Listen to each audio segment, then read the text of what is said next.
જય માતાજી, જય શ્રી કૃષ્ણ.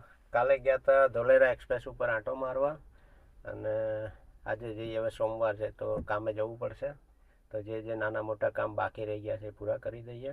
અને આજે શ્રાવણ મહિનાનો બીજો સોમવાર છે, તો શરૂઆતમાં હું ગયો તો ચકુડિયા મહાદેવ, તો આજે એ બાજુથી જ જવાનું છે, તો ચકુડિયા મહાદેવ પણ જોતો જાઉં કંઈ ફેરફાર પડ્યો કે નહીં મંદિરમાં. મંદિર બહુ જૂનું અને પ્રખ્યાત છે, પણ કન્ડિશન બહુ ખરાબ હતી. હવે આજે જોઈ લઈએ કેવી કન્ડિશનમાં છે. પ્રિન્ટ કઢાવવાની હતી, એ પેન ડ્રાઈવ ભૂલી ગયો, એટલે પેન ડ્રાઈવ લેતો આવું. ગાડી બહાર કાઢીને પછી પાછું આવવું પડ્યું, ભૂલાઈ ગઈ હતી ને એટલે. છોકરાઓને છૂટવાનો ટાઈમ થઈ ગયો અને મારે બહાર જવાનો ટાઈમ થયો. ચલો હવે ફટાફટ જઈએ. જવું છે સિટીમાં બી જવું છે, લો ગાર્ડન, એટલે ચકુડિયા મહાદેવ દર્શન કરી દાદાના અને પછી આગળ વધીએ. રોજ છે ને પાણીની બોટલ ભરવાનું ઘરેથી ભૂલાઈ જાય છે, તો હવે ગેટ ઉપર છે ને ટેવ પડી ગઈ છે રોજ કે ગેટે પેલું આરું લાગેલું છે, તો ત્યાંથી ભરી લઈએ પાણી. ઠંડુ પાણી છે, એક બોટલ હોય તો આખો દિવસ ચાલી જાય આપણે. બીજું રસ્તામાં ક્યાંય બેંકે કે ત્યાં પી લઈએ. એક બોટલ આમ તો 4-5 બોટલ પીવું જોઈએ રોજ. ગાડી ચાલુ જ રાખી છે કે વારે ઘડીએ ચાલુ બંધ કરવી. પાણીની બોટલ ભરતા કેટલી વાર લાગે. ભરાઈ ગઈ. જેની લાવ્યો નહીં હજી, જેની લાવી ઝરણા આવી ગઈ, જેની લાવવાનો બાકી છે. ઇન્સર્ટ મારીને કેમ નથી જાતો? સ્કૂલ છૂટવાનો ટાઈમ થઈ ગયો છે ને એ ટાઈમે જ મારે નીકળવાનું થયો. માઇક લગાડીએ ને તો અવાજ એકદમ ચોખ્ખો ને ક્લિયર આવે છે. બાકી ફોનના માઇકથી ઉતારીએ છે ને વિડીયો, તો અવાજ છે ને બહુ જોરથી બી બોલવું પડે છે, અને ક્યારેક ક્યારેક આમ મોઢું ફેરવીએ ને તો એ અવાજ કપાઈ બી જાય છે, એટલે ડાઉન થઈ જાય છે અવાજ. પાસવર્ડ જ્વેલર્સ આપણો બર્થડે અહીંયા મનાવ્યો હતો, આ લોકોએ મનાવ્યો હતો. આવી ગયા ચકુડિયા મહાદેવ. જોઈએ ગળદી છે કે નહીં. આજ તો લાગે છે થોડી ગળદી, પબ્લિક છે.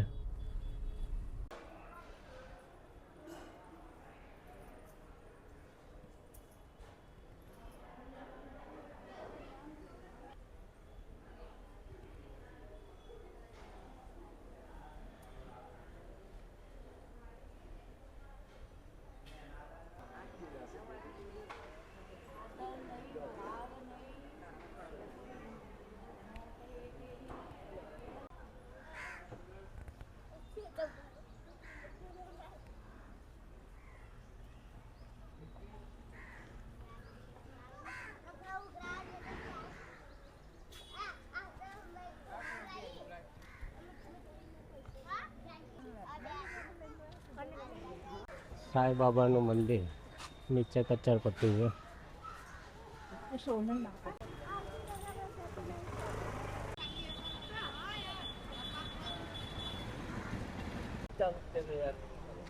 ગાડી મૂકી છે પાર્કિંગમાં. મંદિર પાસે તો ક્યાંય જગ્યા હતી ને, એટલે અહીંયા મૂકી દીધી છે. ગાડીમાં જે એક બે વસ્તુ કરાવી ને, એ હું પહેલાં વિડીયો નહોતો બનાવતો, એટલે ઘણાને જાણકારી નથી, અને જેને જાણકારી છે એ લોકોએ મને ફોન કરીને પૂછ્યું હતું કે આ બધું કેવી રીતે તમે સેટ કર્યું છે. તો જે વસ્તુ કરાવી ને હું તમને બતાવું છું. આ છે ક્રૂઝ કંટ્રોલ. આ ક્રૂઝ કંટ્રોલ મેં છે ને બહારથી નખાવ્યું, આ ગાડીમાં આવતું નહોતું. આનાથી ઊંચું મોડલ આવે ને એમાં આવે છે આ. એ પાસે છે ને હુન્ડાઈની ગ્રાન્ડ આઈ10 નિયોસ છે, મેગ્મા મોડલ. આનાથી ઉપરનું જે મોડલ આવે ને સ્પોર્ટ, અને એનાથી પણ એક ઉપર આવે છે, એનું નામ મને યાદ નથી. એટલે આ મોડલની અંદર છે ને આ ક્રૂઝ કંટ્રોલ નહોતું આવતું, તો આ મેં બહારથી જેન્યુઅલ જ નખાવ્યું છે, હુન્ડાઈનું જ. અને અહીંયા અમદાવાદથી જ નખાવ્યું છે. 5-1 હજાર રૂપિયા એ વખતે થયા હતા. અને બહુ સિમ્પલ છે, પ્લગ એન્ડ પ્લે છે, પણ જાતે ના કરી શકે, એનો મિકેનિક હોય જાણકાર એ જ કરી શકે. તો આ ભાગ છે ને અમે ચેન્જ કરાયો. અહીંયા પહેલાં ખાલી આ 2 વોલ્યુમના ને જ બટન મળતા નાના મોટા. આ ક્રૂઝ કંટ્રોલ નહોતું, તો આ મેં નખાવ્યું છે. અને આને નખાય લગભગ વરસ જેવું થઈ ગયું, તો વરસથી તો કોઈ પ્રોબ્લેમ નથી. અને જ્યારે લોંગ ડ્રાઈવ ઉપર જઈએ ને, જેમ કે અમે ગયા હતા એ વખતે આ નખાયા પછી મનાલી ગયા હતા. 100થી વધારે કિલોમીટર ચલાવ્યું હોય એક ધારી, એક જ હાઈવે ઉપર, ને એકદમ ખાલી હાઈવે હોય. જેમ કે જામનગરથી અમૃતસર હાઈવે રહ્યો ને, એકદમ 700 કિલોમીટર સુધી એકદમ ખાલી રોડ હોય, દૂર દૂર સુધી તમને ગાડીઓ ના દેખાય. ત્યારે આ બહુ વસ્તુ કામમાં આવે, કેમ કે ત્યારે પગ દુખવા માંડે. એક ધારો તમે 10-12 કલાક આ પગેથી એક્સિલેટર આપો ને ત્યારે આ ક્રૂઝ કંટ્રોલ બહુ કામનું છે ને. અહીંયાથી છે ને સ્પીડ વધઘટ પણ થાય. આ નીચે ડાઉન કરીએ ને તો ઓછી થાય સ્પીડ, અને અહીંયાથી વધારો તો વધે. એટલે તમારે ફાસ્ટ ધીમું કરવું હોય તો પણ થઈ શકે. અને બીજું છે આમાં છે ને મેં રોજરના 4 એવા બમ્પર આવે છે એ નખાવ્યા છે, જેનાથી ગાડીની હાઇટ થોડીક વધી ગઈ છે. પહેલાં શું થતું હતું, 5 જણા કે 4 જણા બેસે ને સામાન હોય ને તો નીચે ગાડી અડી જતી હતી. તો હવે એ નથી થતું. અને ખાડા ખડબચડામાં ગાડી હલે બી ઓછી છે. એટલે કે એ બી કરાવ્યું છે, કે આ ક્રૂઝ કંટ્રોલ કરાવ્યું છે. હમણાં તો બેટરી નખાવી અને આ વાઇપર નખાવ્યા નવા. એટલે 2 વસ્તુ હમણાં એ કરાવી છે. એટલે નાના ખર્ચા હું છે ને ગાડીમાં કરતો રહું ને તો ગાડી ચલાવવાની મજા આવે, અને બહુ ખર્ચો નથી આવતો. 5,000માં તમારા પગને બહુ રાહત મળે. કદાચ કોઈ 7,000 લે, કોઈ 5,000 લે, પણ બહુ કામની વસ્તુ છે આ. ચલો, દાદાના દર્શન કરી લીધા, પણ હજી છે ને ચકુડિયા મહાદેવમાં કોઈ ફરક નથી પડ્યો. અને જેટલા દર્શનવાળા હતા ને એના કરતાં વધારે ભિખારીઓ હતા. તો ભિખારીઓની સંખ્યા ઉપરથી વધી ગઈ.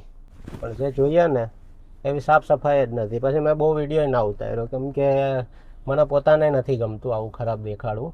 પણ જો કદાચ વિડીયો બનાવવાથી કે બતાડવાથી સારું થઈ જાય ને તો સારી વસ્તુ છે.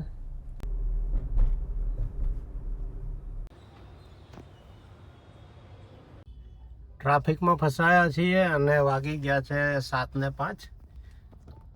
4 વાગ્યાનો બેંકમાં બેઠા હતા, પણ કામ થઈ ગયું, લોગિંગ થઈ ગઈ ફાઇલ. એટલે હવે ટેન્શન નથી. ટાઈમ આપીએ ને કામ થઈ જાય ને તો મજા આવે. બાકી આખો દિવસ કામ ના થાય ને તો પછી મજા ના આવે, મગજ ખરાબ થઈ જાય. પણ કામ થાય ને તો આપણને એક શાંતિ થાય કે આજનો દિવસ આટલો 3-4 કલાક કાઢ્યા પણ કામ થઈ ગયું. ચલો, સિગ્નલ થઈ ગયું છે લીલું. જઈએ આપણે પાલડી.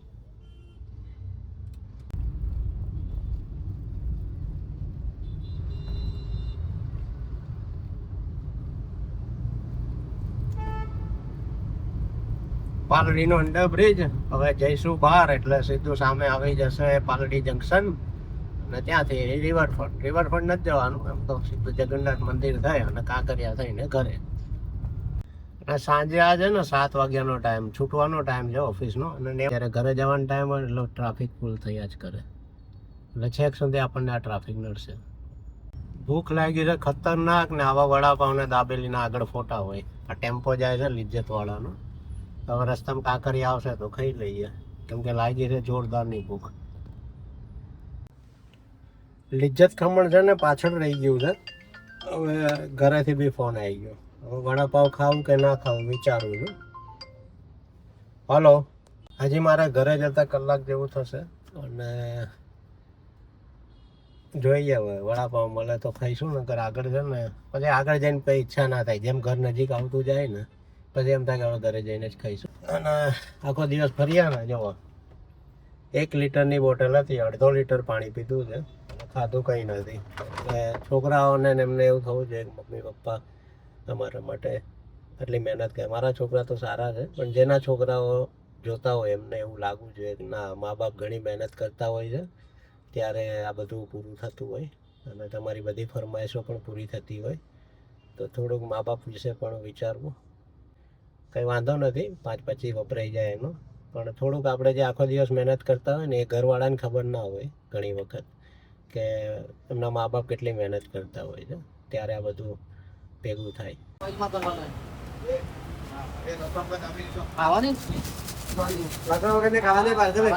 40 રૂપિયાનું વડાપાવ છે, ટેસ્ટ કરીને જોઈએ.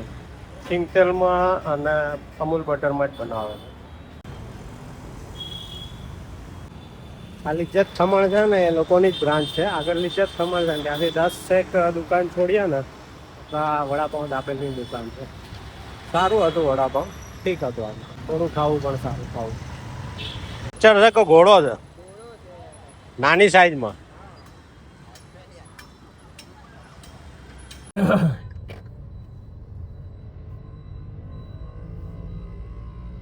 આવી આંખોમાં લાઇટ આવે ને ત્યાં દેખાતું બંધ થઈ જાય, અને ભયંકર ટ્રાફિક.